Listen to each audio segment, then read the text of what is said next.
അപ്പോൾ ജനം അവിടെ വർഗീയത പറഞ്ഞിട്ട് വരുന്ന വന്യമൃഗങ്ങൾ ഏത് ജാതിയിൽപ്പെട്ടവനെ മതത്തിൽ നോക്കിയിട്ടല്ലല്ലോ മനുഷ്യരെ കൊന്നു പോകുന്നത്.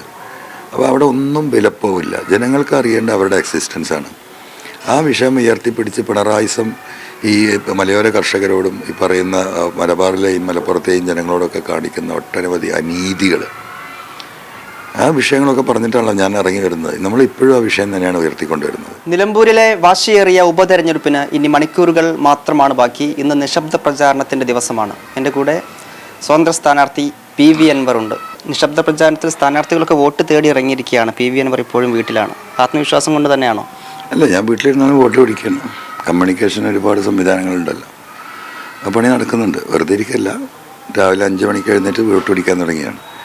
നല്ല വോട്ട് ഈ ഒരു സമയപ്പോഴേക്കും ക്യാപ്ചർ ചെയ്യാൻ കഴിഞ്ഞിട്ടുണ്ടെന്ന് ഞാൻ വിശ്വസിക്കുന്നു. അവരൊക്കെ എന്താ പറയുക, നമുക്ക് വോട്ട് ചെയ്യണമെന്ന മനസ്സിൽ നിൽക്കുകയാണ്. അവർ ഒന്ന് ജസ്റ്റ് ഒന്ന് ഉണർത്തുകയാണ്.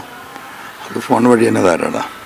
ഏതൊക്കെ മേഖലകളിൽ നിന്ന്, ഗ്രൂപ്പുകളിൽ നിന്നാണ് കൂടുതൽ വോട്ട് താങ്കൾ പ്രതീക്ഷിക്കുന്നത്? അതൊക്കെ ഇപ്പോൾ പറയാൻ പറ്റുന്ന കാര്യമില്ല. ജനങ്ങളെ വോട്ട് കിട്ടും, അങ്ങനെ കണ്ടാൽ മതി. ഇപ്പോൾ ഇതിന് എന്തുകൊണ്ട് PV അൻവറിന് വോട്ട് ചെയ്യണമെന്നാണ് ഈ അവസാന നിമിഷം? താങ്കൾ അത് ഒരുപാട് തവണ പറഞ്ഞതാണ്. ഈ അവസാന സമയത്ത് വോട്ടേഴ്സിനോട് ചുരുക്കി പറയുകയാണെങ്കിൽ എന്തുകൊണ്ട് അൻവറിന് വോട്ട് ചെയ്യണം? അവിടെ നടത്തിക്കൊണ്ടിരിക്കുന്ന മുഴുവൻ വർഗീയപരമായിട്ടുള്ള ഇടപെടലാണ്. ഇപ്പം ഇന്നലെ ഏറ്റവും അവസാനമായിട്ട് പാർട്ടിയുടെ സെക്രട്ടറി നടത്തിയ പ്രസ്താവന RSSുമായി ബന്ധപ്പെട്ട് ഞങ്ങൾ പല ഘട്ടത്തിലും RSSുമായി ഞങ്ങൾ ചേർന്നിട്ടുണ്ട്. ഇപ്പോഴും ചേർന്ന അവസ്ഥയാണ്. നാളെ വേണമെങ്കിൽ ചേരുമെന്നൊരു വലിയ വെല്ലുവിളിയാണ് അദ്ദേഹം നടത്തിയിരിക്കുന്നത്. ഇതൊരു വസ്തുതയാണ്. ഞാൻ കഴിഞ്ഞ 8-9 മാസമായി പറയുന്നൊരു കാര്യമാണ്. പക്ഷേ എനിക്ക് അവരോടൊക്കെ പറയാനുള്ളത്, നിലമ്പൂരിലെ ജനങ്ങളെ സംബന്ധിച്ച് ഇതൊന്നുമല്ല വിഷയം. അവരുടെ നിലനിൽപ്പാണ്. അവരുടെ സ്വത്തും അവരുടെ ജീവനും വലിയ അപകടത്തിലാണ് വന്യജീവി വിഷയവുമായി ബന്ധപ്പെട്ട്. ഈ വിഷയത്തെ അഡ്രസ്സ് ചെയ്യാൻ പറ്റുന്നൊരു ഗവൺമെൻറ്റായിരുന്നു കഴിഞ്ഞ 9 കൊല്ലം ഈ നാട് ഭരിച്ചത്.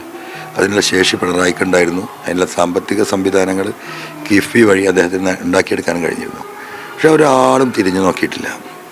അപ്പോൾ ജനം അവിടെ വർഗീയത പറഞ്ഞിട്ട് വരുന്ന വന്യമൃഗങ്ങൾ ഏത് ജാതിയിൽപ്പെട്ടവനെ മതത്തിൽ നോക്കിയിട്ടല്ലല്ലോ മനുഷ്യരെ കൊന്നു പോകുന്നത്. അപ്പോൾ അവിടെ ഒന്നും വിലപ്പോവില്ല. ജനങ്ങൾക്ക് അറിയേണ്ട അവരുടെ എക്സിസ്റ്റൻസാണ്.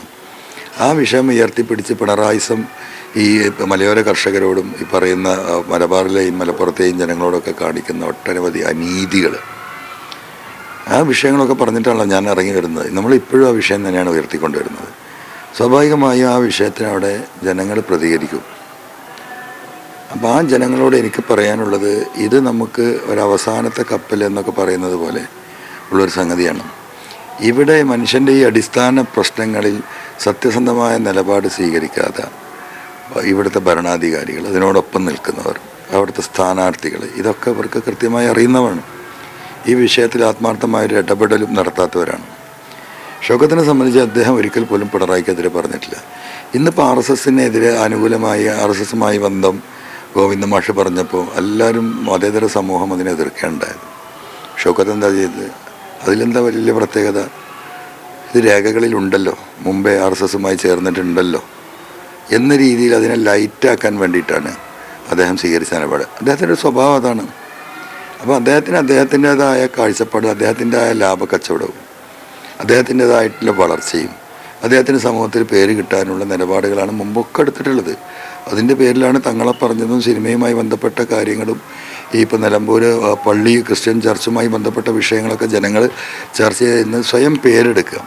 ഒരു സിസ്റ്റത്തിനെതിരെ പറയുമ്പം വാർത്ത കൊടുക്കാൻ ആളുണ്ടാവും. നിങ്ങൾ എൻ്റെ കൂടെ ഇപ്പോൾ എനിക്കത്രയും വാർത്താ പ്രാധാന്യം നൽകുന്നത് എന്താ?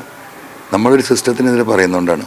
ഞാൻ പറയുന്ന സിസ്റ്റം ജനങ്ങൾക്ക് വേണ്ടിയിട്ടാണ്, ജനങ്ങളുടെ നന്മയ്ക്ക് വേണ്ടിയിട്ടാണ്. ഷൗക്കത്ത് എപ്പോഴും സിസ്റ്റത്തിനെതിരെ പറയുന്നതിന് അവൻ്റെ പേരും പ്രശസ്തിക്കുവാണ്. അപ്പം അത്തരത്തിലൊരാളെ തിരഞ്ഞെടുക്കാൻ അവിടെ ജനങ്ങൾ തയ്യാറാവില്ല. പിന്നെ ഈ പറയുന്ന സ്വരാജ് ഈ നാട് വിട്ടൊരു ബന്ധമില്ല. പോത്തുകല്ലിൽ നിന്ന് ആയിരുന്നു അദ്ദേഹത്തിന് വീടാ മലയോര മേഖലയിൽ. അവിടുത്തെ കർഷകർ എന്നോട് പറഞ്ഞത്, സാറേ വീട് വിറ്റാവുന്ന നിലമ്പൂർ ടൗണിലേക്ക് മാറി, അവനൊക്കെ നമ്മളെങ്ങനെ വോട്ട് ചെയ്യാനാണ്?